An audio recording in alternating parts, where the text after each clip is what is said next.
Right. How's that iPhone doing? Is it going to hold up? Okay. Good. Here we go.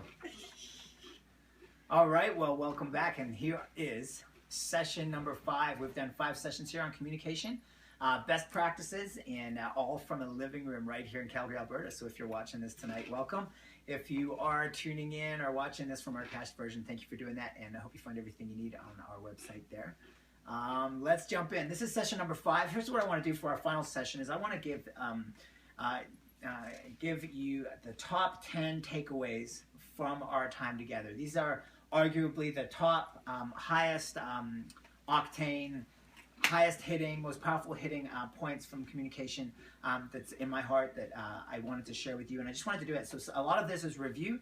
We might take a few bunny trails and kind of go in a couple different directions, but these are the top 10 points of communication that I wanted us all to kind of walk away from this session with. And so if you're listening to this one as the first one, that's probably a good thing because you'll get all the big ideas right up front. Here we go, the top 10 takeaways. This is session 5, and we're going to split this in half. And so let's jump in here with number 1. Lots of writing. If you've got your notes and pens ready, we've got a packed out living room here. I won't tell you how many people, but use your imagination. There is a lot of people power in this room. All right. Here we go. Number 1. Let them hear you, everybody. Woo!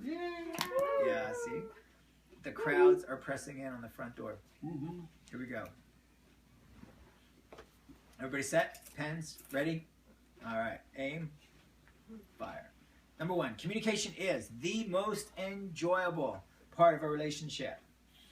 Talked about this in our first session. The conversation, communication is the most enjoyable part of a relationship. You might be in a place where it is the one of your biggest challenges, one of your biggest struggles, but rest assured that communication is one of the most enjoyable parts of a relationship, which leads me to the second line right there, and it's this. Communication is also the most frustrating part of a relationship.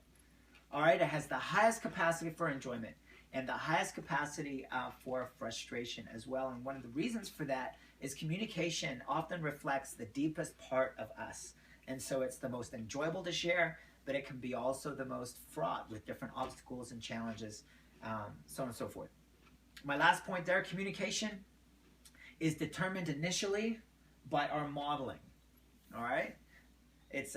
We communicate in a way that's been modeled to us by our parents, by authority figures, by people around us. And so communication is determined initially by our modeling, but later by our skill development. Okay? Communication is determined by our modeling, but then later by our development of our skills in communication. So it is not an excuse just to say, well, my father communicated a certain way, or I just learned all my communication from my siblings, and you know how they are. It's not an excuse to be able to say that because that's true. You might communicate the way that you do because of modeling, but it can be determined by an increase in your skill, by your skill development. All right, so that's number 1. Just to say this, it's the most enjoyable but most frustrating part of any relationship. And so if you could say yes and yes to those, then hey, you're in good company. And to say this as well, communication is determined by our modeling, but it's later determined by our skill development. Anybody can learn how to do this. You're not just born a certain way and that's just it. Sorry, honey, sorry, coworkers, sorry, friends, I'm that way. No, you can learn. And skill development in communication is critical if we want to maximize our relationships. One writer, Susan Scott, her name is, says it this way. She says, the conversation, catch this, is the relationship. The conversation is the relationship. That's pretty powerful, isn't it? I mean, and it's true. What else is there other than that flow of meaning between the two of you? The communication, the conversation is the relationship. And so let's get that right. Number 2 of our top 10. Our differences, remember this from our initial session together, our differences make our fundamental assumptions wrong. Our differences make our fundamental assumptions wrong. We had an assumption here, that we worked on. Our basic assumption in a communication setting is that we understand each other, right? We're assuming that we understand each other. The biggest problem in communication is to assume that communication took place, right? To assume that that person understood exactly what you meant and how you meant and what you had to say. Another assumption a fundamental assumption that is often wrong, is usually wrong, is that the person that you're talking to, you can write this one down as well, that the person that you're talking to sees life as you do, right? That they see the world through the same lens that you see the world, right? We look into different styles of communication, different personality types, and how that relates into our relationships. And it's true. There are so many different types, even just in around this room, you know, from people listening. There's so many different types of personalities, different categories of the way that we relate, and so forth. And so we assume wrong when we assume that the person that we're talking to sees the world like we do. And yet, that assumption is very hard to distance ourselves from and provide an ear that's really listening for the key differences, all right? So our differences, the fact that we're made different and it matters. Remember we said that? We're different and it matters. Our differences make our fundamental assumptions wrong, so we have to challenge those assumptions at their core to say, wait a second, I assume this person sees this problem as I do, that they have the same motives as I do, that they look at the world through the same lens and filter as I do. We have to examine that and say, maybe that's wrong, because chances are it is wrong. And there's different nuances, there's different, a different filter and a different version of the story that that person has. All right, and so that's where good communication starts, where you begin to mine that out of the other person and you really listen and you hear something new. All right, so that's number 2. Our differences make our fundamental assumptions wrong. When you're looking at solving communication issues and communication problems, start there. All right, number 3. Remember, we were talking about this. This was a great session that we had. We talked about this. Defensiveness is an enemy of great conversation. We've all been in a conversation probably today in which we began to get defensive. Isn't that right? We began to kind of like, you know what, I'm not sure this person is out for my best interests. I'm not sure that this person is safe. I'm not sure this person believes in my ability. I'm not sure this person accepts me for who I am. And you begin to put up walls and you begin to get defensive, right? Whether a lot of walls or a few walls. Defensiveness is an enemy of great communication. Therefore, if we're going to be great communicators, we have to get really good at looking at the defenses that we are prone to, our own defensiveness, where communication stops because we just got defensive, all right? And the defensiveness that goes up in other people. The things that we say, especially people that we interact with all the time, especially people that we're close to. Do we know what things we say that cause their walls to go up, that cause them to back away from the conversation and not bring their heart to it? Defensiveness is an enemy of great conversation, so we need to avoid it and look out for it. You can jot a couple of notes here. I think I've given you space on your worksheet to handle this. Guys get defensive when their competency is questioned or is at stake, right? When something that they think that they're good at, or they want to be good at, or they want to be as good as so-and-so at, when that competency is questioned, when that ability is questioned, that's when they get defensive and they just kind of begin to put up walls. And it is so subtle, you know, that a wife doesn't have to say too much, or a boss or a friend or a coworker doesn't have to say too much before a guy is defensive because he feels he's not as good as, or maybe he doesn't have what it takes, or maybe his fear of not bringing enough of himself forward is actually true, and he begins to get defensive. Very, very subtle. It happens very quickly. Be aware of it in yourself, guys, in yourself. Be aware of it. Ladies and other guys in our lives, let's be aware of it on their behalf as well. Defensiveness is an enemy of great communication. For girls, for ladies, remember what the corollary was for ladies? Do you remember? We talked about it. Competency for guys. Their value. Their value, that's right? So we said it this way, when their acceptance is at stake. You know, it's like the number one question every guy is asking the world is can I do it? Do I have what it takes? Every question a lady is asking the world, every woman is asking the world the question, am I accepted? Am I cherished? Am I loved? Do you need me? Do you want me? Right? Am I captivating to you? All right, so defensiveness is an enemy of great conversation. Avoid it and look out for it. It's really easy for us to do that if we can ballpark it into competency versus acceptance. My wife and I, we shared this in the session. My wife and I oftentimes will ask each other about those areas of our hearts because we want to guard that for each other and help bring those defensive down whenever they go up. All right.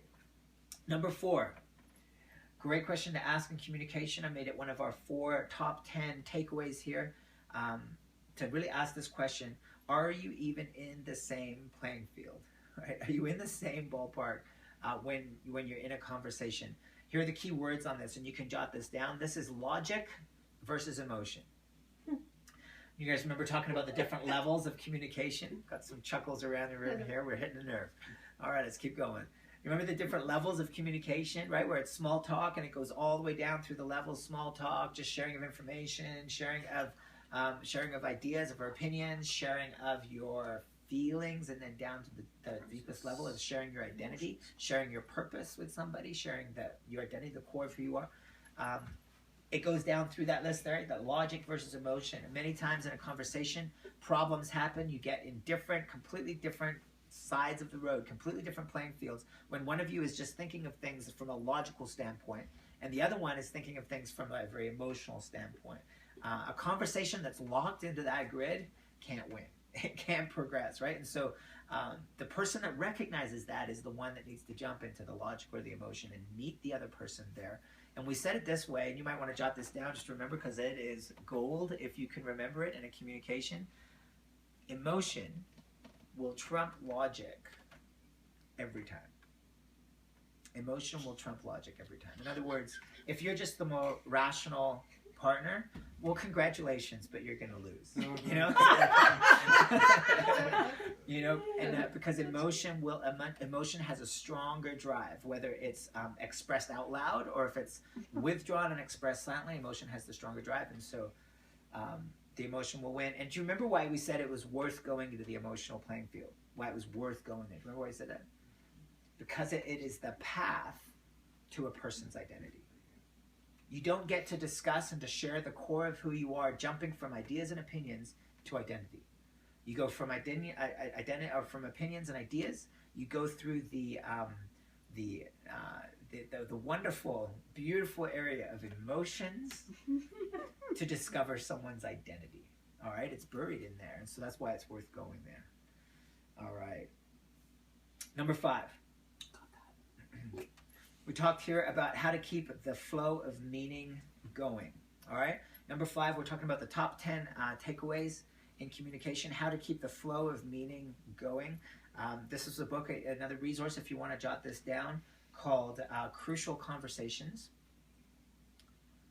Crucial Conversations, they talk about keeping the flow of meaning going between two people. And they said 2 requirements have to be there. And this is what I want you to put in your notes, because I want you to remember this, because this is so key to rectifying a situation that's going off the rails. All right, this is so key. We talked about this when we started to talk about things heating up and a little bit of conflict in our communication. All right, here we go. Every communication, to keep communication flowing, you have to have 2 things. Number 1 is mutual purpose. You have to have the same purpose. You have to be in it. You have to have the same objective in mind. As soon as I know that someone has the same purpose as me, that their heart wants the same thing, that their life is going in the same direction, as soon as I know that, then I want to open up a conversation with them. Isn't that right? As soon as I think, man, I don't know if they're in it for the same reasons. I don't know if they want the same things that I do. I'm not sure this is going in the direction that I want it to go. As soon as I think of that in a communication, I start to back out. Is that right? In a conversation? In order for me to start the conversation and want to stay in it, then we need to know that that we're going in the same direction, that we have the same heart about something. Not that you agree in all the mechanics on how to get there, right? That's where the debate comes in, or the ideas flow, where the tension is. That's fine. That's a good conversation where there's a little bit of tension, a little bit of give and take, a little bit of influence back and forth. That's good communication, right? But what we want to know is, and the reason why we are in it in the first place, is that it's going in the same direction. As soon as I feel like there's a different agenda or a hidden agenda or something that I'm not sure about, I'm going to start to back out. Okay? So how to keep the flow of meaning going? Make sure that mutual respect or mutual purpose is there. And the second one, I just said it, is the mutual respect. All right? As soon as I feel in a communication setting that, man, you know what, my ideas aren't being respected, that I'm not really wanted here, that something that I hold as a huge value is being denied, or it's being mistaken for something else. As soon as the respect isn't there in a communication, once again, I'm defensive, I'm backing out, I'm shutting it down. Isn't that right? I mean, that has to be there. You have to respect each other in a communication, otherwise the meaning isn't going to flow. The meaning might be stilted, or it might be one way, but in terms of the pool of meaning that's between the two of you, right? Like a lack of respect or a lack of mutual purpose is going to it's going to cause problems in the communication. So you keep the flow of meaning going by mutual respect and mutual purpose. Now, in a conversation, okay, you can do this after a conversation very easily, but here's the trick. In a conversation, think to yourself, okay, is this going off the rails? Is this kind of getting tense because of a difference of purpose or a lack of respect? Because if you can identify what that is, then you can step outside the conversation. We're going to talk about this in a moment. And you can fix that. I don't want to come across like, and you can say something that you don't want to do, that I don't want to come across like my purpose has changed, or that we're out for something different, or, right? You can fix the respect or the purpose issue, and then you can step back in the conversation and continue along. All right, so that's how to keep the flow of meaning going, is you can recognize that one of those two things is out of the way. Problem is, oftentimes we'll pound on one and neglect the other, and it's the other one that's really the issue. All right, and so stepping outside of communication and really looking at it is hugely valuable. Mutual respect and mutual purpose. Number 6, I want to give you 4 values of great relationships. All right, number 6, 4 values of great relationships.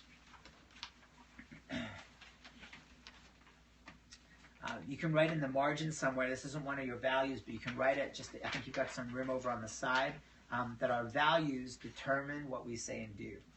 All right, so what we believe, what we value, determines what we're going to say and do. All right, so to look at a situation, to look at what you value and what you believe, is huge when trying to become a better communicator. So what do I believe about communication? Here we go. Number 1, we believe the best about each other. All right, here's a value that you bring to any relationship that you're seeking to develop. Okay, that we believe the best about each other. This is only one way. That's okay too, if you feel that you can trust that person until they kind of get on board. But you say this, that you believe the best about each other. In other words, you believe that their intentions are right.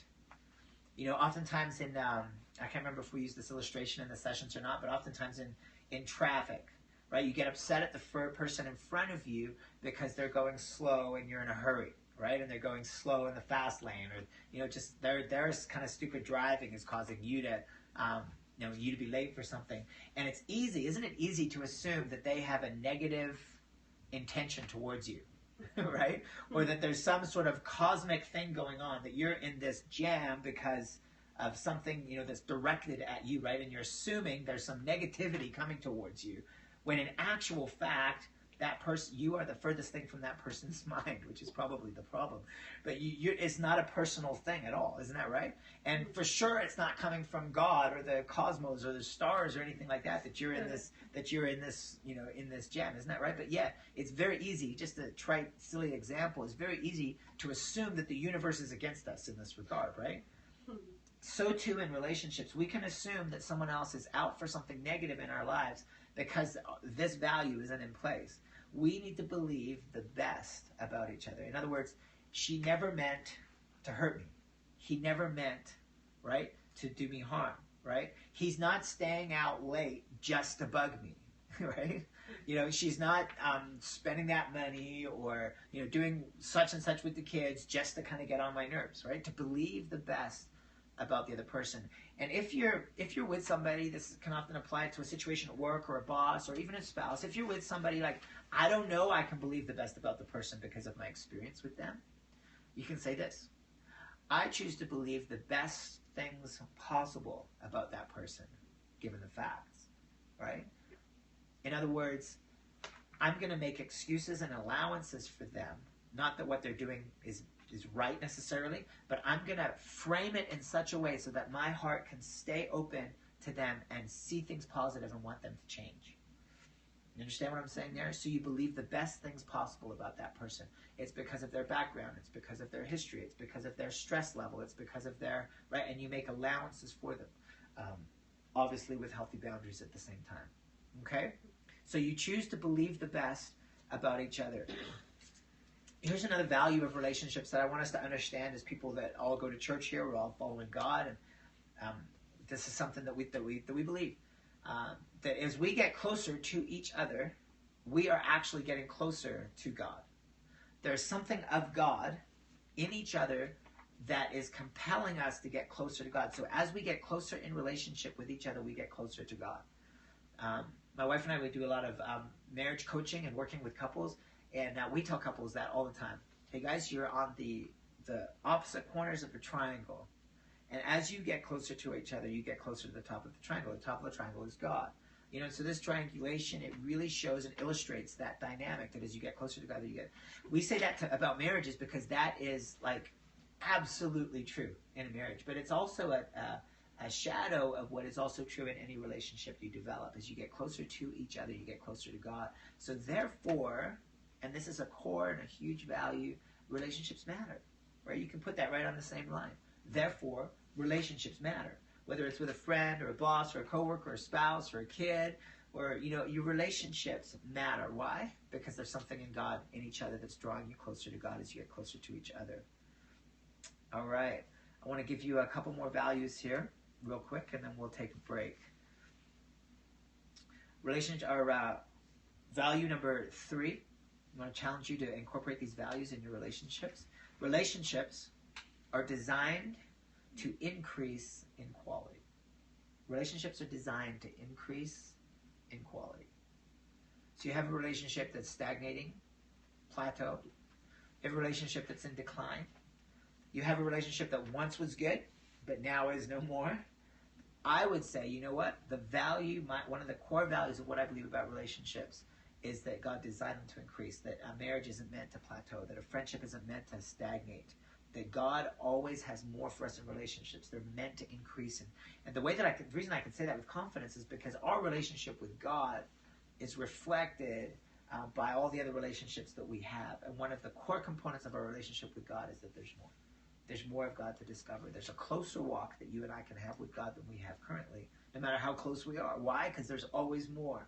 We can always increase in our relationships and quality. And I believe that. You know, I would tell anybody that's married to anybody, there's more, right? No matter how good it is or no matter how long it's been bad, I would say there's better and there's more, because relationships are designed to increase in quality. And God put those mechanics of relationship and the increase in our lives and for us to discover. Okay, so relationships are designed to increase in quality. Let me give you one more value of great relationships. Here we go, number 4, a value of great relationships. This one is kind of like an ouch one. Okay, you ready? Challenges in the relationship point to me. Challenges in the relationship point to me. We touched on this a couple of different times in a couple of different sessions, so I wanted to draw it out here. Challenges in the relationship point to me. In other words, you're walking in tandem with somebody, you're in a relationship with somebody, and inevitably a tension's going to come up, a struggle, a challenge, an issue that you don't agree with, something you don't see eye to eye on. It might even threaten to destroy the whole relationship, call it quits, whatever. Whatever the challenge is, it's not a them issue, although the temptation is for us to point like crazy. Isn't that right? Well, they should just. Well, if they only. Well, how come they don't, right? We've got to refrain from that. And because of this value, if you buy into this, then you look back and you point at yourself and you say, why am I reacting to this challenge, to what this person did, to what we've come across here? Why am I reacting like I am, right? You guys know the illustration when you're pointing at somebody, it's really 3 fingers pointing back at you. Isn't that right? You know, really, this is what God wants us to do, to evaluate our relationships and where we're at. This is one of the reasons why he puts us in relationships, right? And why there are tensions and struggles is so that we can examine ourselves and say, well, how do I need to change here? I want to challenge you in your relationships to be the first to take responsibility and the first to apologize. This makes you trustworthy. Makes you trustworthy. To be the first one to say, you know what, I did not do that right. The day after an argument, right, and you're on your way to work or whatever, call up and say, you know what, honey, the way that I talked last night, the things that I said, I just want you to know that's not me, that's not how I feel, that's not what I want, right?